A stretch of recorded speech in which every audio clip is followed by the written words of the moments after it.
Well, it's day 5 of the government shutdown. Our nation's veterans still being shut out of the World War II memorial. Well, the RNC has offered to pay to have that memorial staffed and opened. Democrats said no, calling that a stunt.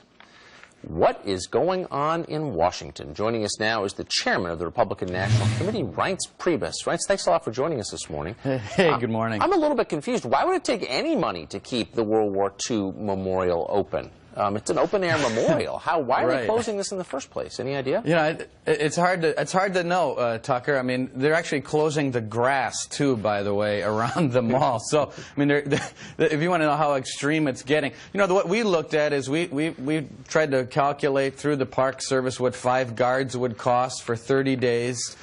Just making that estimate. I think they spent more time, though, putting the barricades up around the World War II memorial than they do in a month guarding the memorial. And I agree with you. I don't know what there is to guard. However, you know, given the circumstances, we offered $150,000 to the Park Service, and they said, hey, we can't take it because there's a law that says that you can't do that.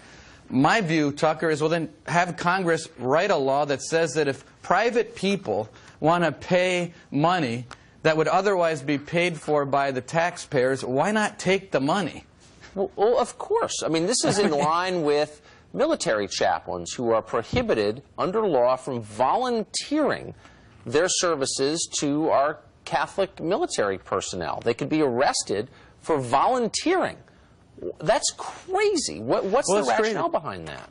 I don't know what the rationale is, but apparently there were lots of folks around the country that have offered to keep the World War II memorial. It wasn't just the Republican National Committee. According to the Park Service, through the Washington Post, there's lots of folks that would pay money to help keep memorials open. And I would think that if this is the case, even after the shutdown is over, it will be over one of these days, that the Congress ought to pass a law to allow private people to pay for things that otherwise would cost us money. I mean, it's insanity. Well, I mean, let's just be honest. You know exactly what's going on here. The White House is trying to torque up the pressure and trying to punish the population, trying to make people suffer, so they hope they will gain some kind of political advantage out of this. We have, my son goes to school at St. Peter's on Capitol Hill. There's a little park across the street that no one's ever at, I mean, as far as security or governmental people.